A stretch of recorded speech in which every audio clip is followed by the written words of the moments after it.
creative industries have emerged as one of the leading sectors in the economy. Starting up a small recording studio in my dad's garage is all it took. My story was more like experimenting with a variety of flavors, baking cupcakes, brownies, donuts. Breakthroughs are usually when you find a new way to do something. Oh well, me and my sister set up a fashion label because we just couldn't find what we wanted in shops. Breaking rules and great stories start with how you dare to do things differently. So, how do you start and sustain a business? All these and more as Africa's Global Bank, UBA, presents Mind Your Own Business, a radio program designed to initialize, educate, and motivate young entrepreneurs emerging as strong players in the local and global economy. Stay tuned for Mind Your Own Business, proudly brought to you by UBA, Africa's Global Bank.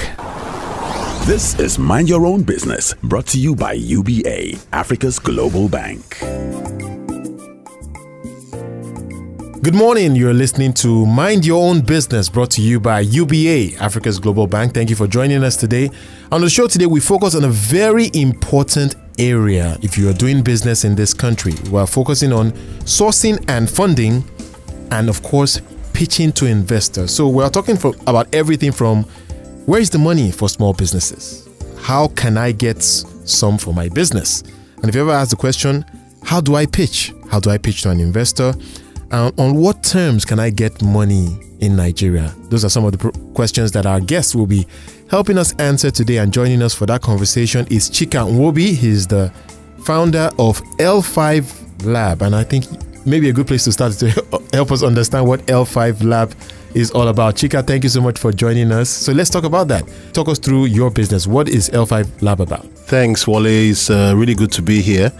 L5 Labs is short for Level 5 Lab. And Level 5 Lab is a business that I started in 2009 with the goal of helping to build other tech businesses. So it's a business that builds businesses. Right. And it does that by either investing in other people's tech businesses.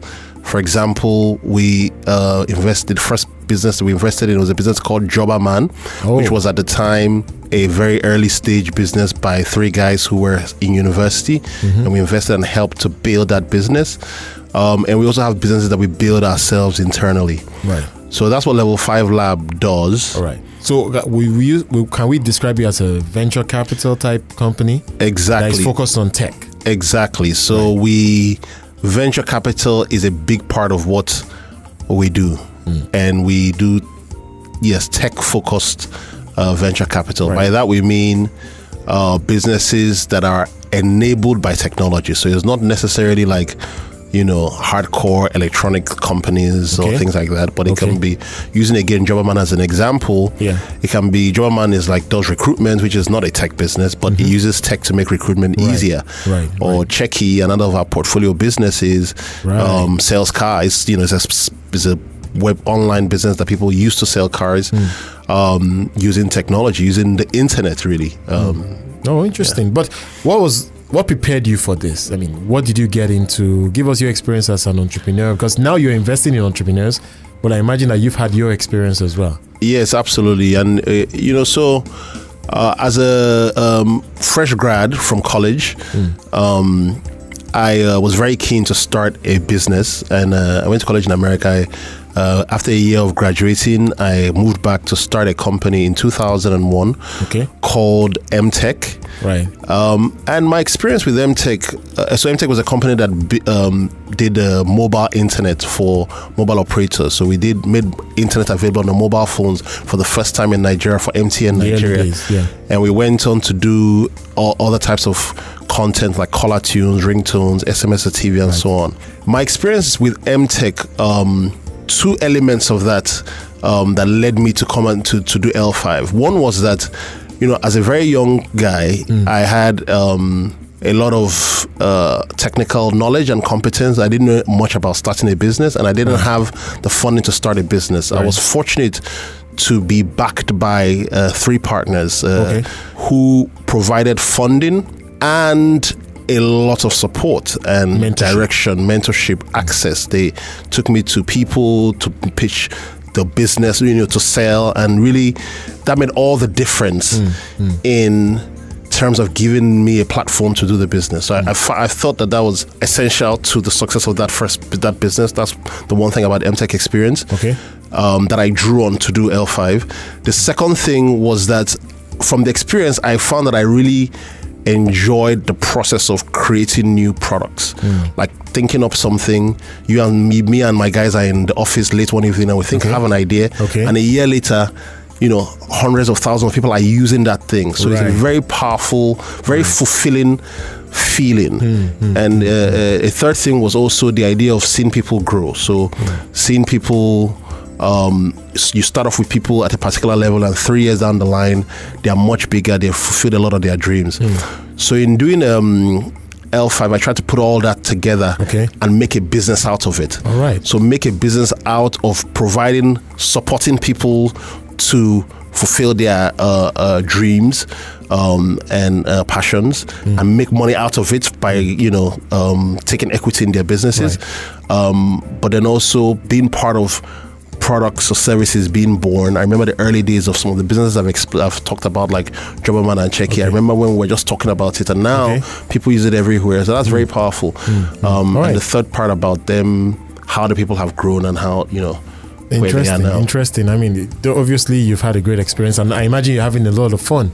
But you are in a great place because you've seen a lot of entrepreneurs, you've spoken to them, you understand what works and what doesn't work. So let's get your perspective on the entrepreneur. Would you say that everyone can be an entrepreneur? Because I imagine you've seen so many business plans, proposals at your desk.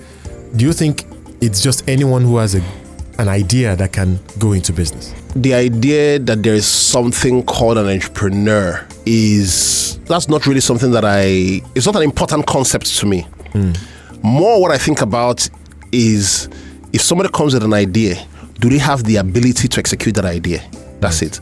Right. So they may want to execute idea A, but they can't. They don't have the experience, the knowledge, the relationships, or the know-how, and so they're not the right fit for that idea. But there might be another idea that they are the right fit for. Okay. A big part of it is really around the attitude and aptitude. Like, entrepreneurship is very difficult. It's very challenging. It's full of setbacks. Am I somebody who is ready to take a risk, is ready to go, to have delayed gratification? Right. Not about whether, it's also might have to do with your circumstances. Somebody, like when I started, I was single and young. Right. So the first 2 years when we made no money, was fine. I was living my parents' house. No wife, no kids. But some other people take care of. might, not to say that people who have wife and children cannot start a business, but it's just a different set of circumstances.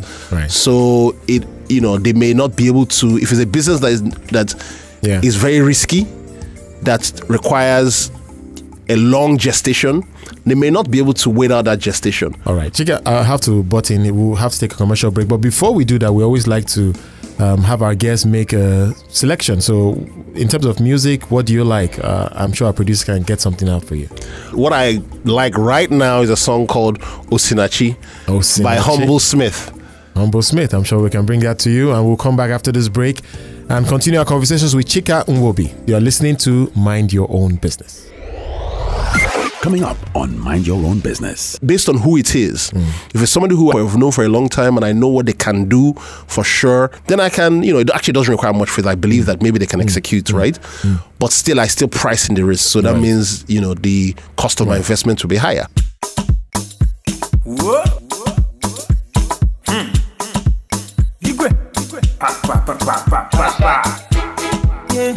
Somebody else. Humble Smith. Mr. James. Hey, you don't find her? Let the people done the ask. Now which Baba do the jazz? Shady Baba do well for me. Now my life is done better. Not because I suffer pass. Not because I pray and fast.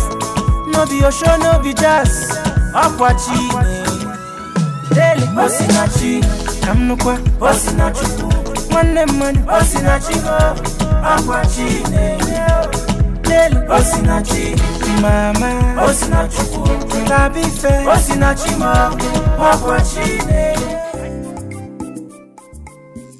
Welcome back to Mind Your Own Business, brought to you by UBA, Africa's Global Bank. We're speaking to Chika Nwobi, the founder of L5 Lab, and he's taking us through his journey as an entrepreneur and also about funding your own business. Chika, thank you so much for staying with us. All right, so let's now focus on the meat of the matter today. We want to understand this whole concept of raising money for your business, and I just want to get your thoughts on that because it seems to be perhaps the biggest challenge for most entrepreneurs. You often hear they don't know where they're going to get the money to invest in their idea. What do you say to those people? Where is the money? First of all, I don't agree that is the biggest challenge. I think that the biggest challenge is proving that, as an entrepreneur, is proving that you have an investable business. And an investable business is a business that shows not necessarily a very profitable business or even a profitable business at all, but a business that has demonstrated the reason for the business. Meaning, you say you want a business, you say you have this idea, and that this idea is going to solve people's problems. Right. And that people are going to be willing to pay for those problems to be solved. Right. Being able to demonstrate that in a way that really shows that you can scale that. So being able to get 100 people to pay you for solving that problem is one. Then being able to show that with funding, you can take that from 100 people to 100,000 people. Right. So that's the whole basis of thing. Getting money. If you can just do that. So simplify it into that. Yes. Your idea. Once you so if your idea is still just an idea stage and you've not been able to demonstrate that, then you're really asking people to demonstrate faith on their own part that what you're saying is going to happen. And people, with money, when money is involved and faith is not, well, for me as an investor, right? So in any case, a lot more careful. We will price in that risk if we even, based on who it is. If it's somebody who I've known for a long time and I know what they can do for sure, then I can, it actually doesn't require much faith. I believe that maybe they can execute, right? But still, I still price in the risk. So that means, the cost of my investment will be higher. Right. Okay. I think if we can just stay on this point, because I think you make a very interesting point. So beyond those that have already done businesses before, that they have it, they can do it, and they can execute. We're talking about people who want to start perhaps for the first time. And I think the point you're making is it's really important to start something and show that it can work. And as long as you can do that, then you can get more money. The point cannot be overemphasized, right? It is essential. You see, for two reasons. Number one is, actually, I don't think anybody in their right, and no good person actually wants to take investors' money and waste it. And the truth is that many good intentions, unfortunately, it don't always work out. And the truth is that many brilliant people have brilliant ideas that turn out to be not feasible. Right. For that time or for that country, or maybe there's just one thing or another that is going to prevent it. So you actually want to figure out the cheapest, simplest, quickest way to validate, to test that idea, even for your own self. Forget about taking somebody's money. For the good of the entrepreneur himself. Because look at it this way, the entrepreneur is an investor himself because he's investing his time, effort, and some money. The funds he has. And the funds in that idea.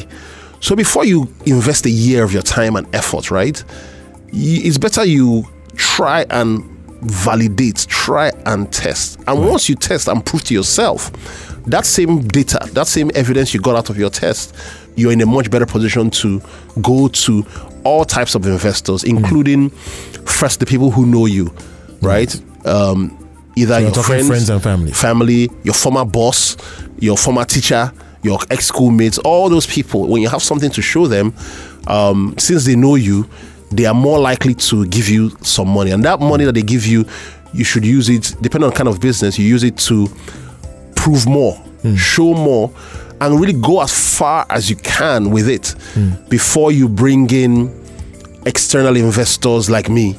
Right. And part of the reason is some of the things I've said around mitigating risk and so on and so forth. Right. But you also get better value. Right. From the investor. Right. Investors are not really so necessarily good. Investors are not about getting a great deal, like taking more equity in your company for less money. They don't really want that. What they really want is to take a good amount of equity in a business that is almost certainly going to work. Right. In a business that their money is going to make the difference in, not in whether it works or not, but in how successful and how big potentially it can be. Interesting point you make. Okay, but let's focus a little more on the entrepreneur. Yeah. You know, how they approach some of these businesses. Yeah. And where they can get the money. Yeah. You've mentioned the fact that it's always useful to start small, but sometimes it's not that possible. And I imagine that even in your experience investing in tech companies, there are some businesses that perhaps have never even existed before. Yeah. So what do you say to those type of people? So when I say start small, it doesn't necessarily mean that you're starting the actual product, right? It might be just start selling. If you can show me that 100 people have signed up and have paid an advance for a product that you have not built because you sold them on the idea.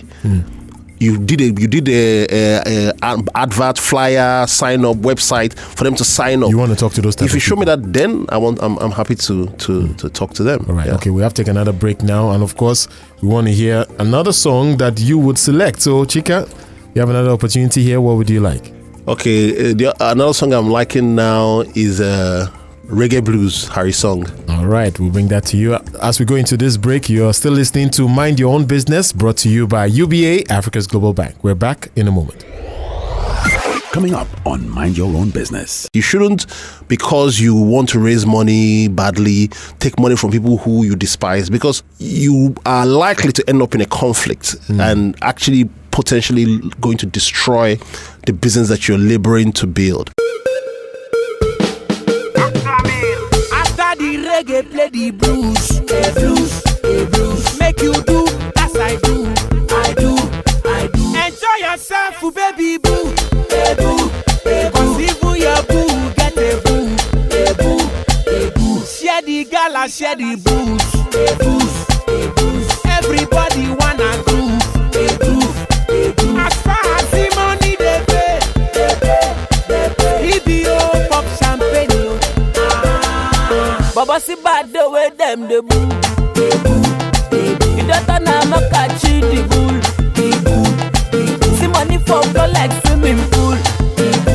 Yeah, you dey give me wings like wedding bull. Baby, anything you want to make I do. I know be tiger bad to my boo. Oh yeah now, our master oh, you the bad oh. If your body touch your mortgage, you go get belle. Jesus. After the reggae, play the blues, blues. Make you do as I do. Enjoy yourself, baby boo. Welcome back to Mind Your Own Business, brought to you by UBA, Africa's Global Bank. Still with us today is Chika Nwobi, the founder of L5 Lab, giving us his perspective on how you get money into your business. Chika, I want to quickly run through some of the very interesting points that I think will be very pertinent to anyone doing business and looking for money. And the first question I want to ask is, what are you looking for? I mean, somebody has an opportunity, for instance, to walk into the lift and he has, 15 seconds to make a quick pitch to a major entrepreneur with a lot of money or that has access to cash. What are the key things the key message that person needs to put out there?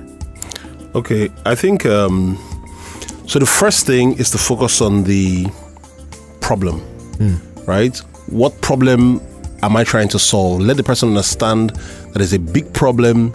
Number one, then describe your solution. And once that's the first hurdle. Once the person understands the problem, believes that it's a real problem, and that you have a solution for it that is workable, you've crossed the first step. The next step is, why are you suited to solve that problem? Is there some special competitive advantage, something that you know or access that you have, that makes it that when you solve the problem that particular way, it won't be very easy for other people to copy. It could either be an innate skill or access, whatever, or let's call it unfair competitive advantage that you have, right? And then once those two things once you get past those two things, you're almost there. Then you need to now talk about the numbers. This is how much revenue you expect to make from it. This is how much it is going to cost you. So this is how much profit, and then this is how much you need. So being able to distill that into 30 seconds is doable, and I think is actually essential. So that is obviously always the big challenge. But I still look at business as a tough place to be. But on the flip side, I get the sense that there's a lot of money out there that is willing to be put into businesses. Help us appreciate the type of money, like they always say, is on the sidelines looking for investments. Is the money really out there? Because some may suggest that it's a harsh environment, there is no money. But on the flip side, I continue to hear that a lot of people have money. No, well, I mean, let's look at it in tech, for example. For the last 2 years, I've been a early stage, seed investor. I invest in at the stage where people actually just have started proving their idea. Right. And, myself and my partner have invested about $2 million in the last year. Right. I'm one of maybe 5 to 10 people in tech in Lagos that have had this type of money available to be investing. I've become involved with several other funds that are coming into Nigeria. Several came in 2015, several that are coming into Nigeria in 2016. I know of cumulative between $50 and $100 million. This is people that I know directly, business I know directly that are looking to invest in tech. But what type of businesses? Still again, in tech, because I'm in tech, right? Still the same early stage? Well, so this is now more of growth. Okay. Some of these businesses want to be able to invest between 50 million and 200-300 million into a business that already has started making money and has started growing. So this is all in tech. I mean, outside of tech, you have, I've been hearing and reading a lot about the Bank of Industry trying to invest or give favorable loans to early stage businesses in different segments, fashion, women's fashion, in entertainment, in agriculture. And these things are growing. I mean, I don't have such a close relationship with Bank of Industry, but I've seen what they're doing, and I see more and more of such type of funds are becoming available in Nigeria.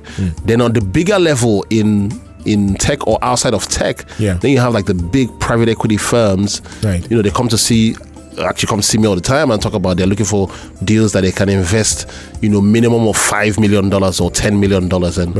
And I don't have those yet for them, but there's people that there's a lot of there's enough, right? So the money is not a problem. Money is not the problem. It's just that, the businesses have to be. All right. So finally, I want you to leave this with our listeners today. Maybe 2 or 3 key tips that you can give to people doing business out there. What would you say to them? Number one is that entrepreneurship is lonely and it's difficult. If you actually have a partner that you like, or a potential partner, let me put it this way. So if you're by yourself trying to do a business or already doing a business and you're struggling, and there's somebody who you can partner with, who you know, you like, you trust, and has capabilities different from you, I would encourage you to do that. You have to do it with eyes wide open. You have to be careful, but it can help so much having somebody in with you on this journey. So that's something. Unfortunately, we don't see so much of that. It's something I recommend very strongly. Any final point? And then if you're trying to raise money from an investor, it's important to only take money from people who you like. Meaning people who you think you're happy to have to report to, have to share numbers with, people who you trust and people who you're happy to develop a relationship share your with. passion. Yes, you shouldn't, because you want to raise money badly, take money from people who you despise, because you are likely to end up in a conflict and actually potentially going to destroy the business that you're laboring to build. So, I can tie these 2 points together in something that, people think is maybe sentimental or whatever, but, for me, I think like it's important to try to plan to enjoy your life. And a big part of that is by the choices that you make about, first of all, what type of business do you do? It's better to try and do something that you will enjoy. If you choose to do something that you enjoy and choose to partner with people who you enjoy going on that journey with, and then only take in money from people who you also would enjoy working with and you enjoy the fact that you help that person get a return on their investment, then you're really helping your own personal cause. At the end of the day, you have a much better I think experience. You've laid it out. That's close to a perfect world if you can as an entrepreneur. Thank you so much for joining us today. Chika Nwobi is the founder of L5 Lab, giving us his perspective on doing business in Nigeria. And that's where we leave it. On the show today, we're back next week with another guest, giving you valuable insight into doing business in Nigeria. For inquiries on Mind Your Own Business, please contact UBA Customer Fulfillment Center by calling these numbers 01-280-8822, 01-631-9822, and 0700-2255-822, facebook.com/UBA Group, twitter.com/UBA Group, live chat www.ubagroup.com, and you can also email cfc@ubagroup.com. Today's business tips from Chika Nwobi, founder of L5 Lab, is to be a successful entrepreneur, seek a potential business partner, and source funds from an investor of reputable note. Mind Your Own Business is brought to you by UBA.